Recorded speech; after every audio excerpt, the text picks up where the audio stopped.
This is the 21st Conference of the Parties on Climate Change. That basically means we have been discussing this issue for 21 years, and yet we don't have a solution.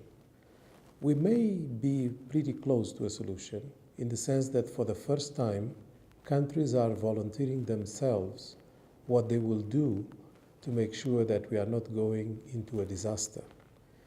With all the declarations that have been made, and African countries have been at the forefront of declaring commitments, despite climate justice not being in their favor, we can be reassured that a lot is going to happen. But is it enough? We are pretty convinced by the statements that have been made, by all the commitments that have been discussed, by the level of negotiations that are taking place, that it will not be enough. And it will not be enough because the consequences are already with us. For instance, in Africa, we are suffering from rising seas.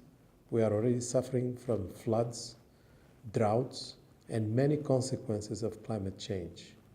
In fact, Africa is posted to be the continent suffering the most, despite the fact that it is emitting the least. And this is not just a problem for Africa. It's a problem for the world. We are 1 billion right now. We are going to be 2 by 2050.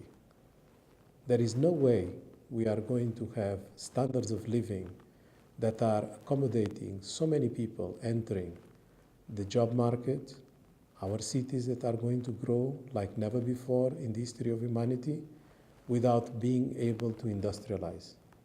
And if we are going to industrialize, people may say, you are going to pollute, and you are going to contribute to emissions. So we are going to become a problem? No. You can industrialize differently.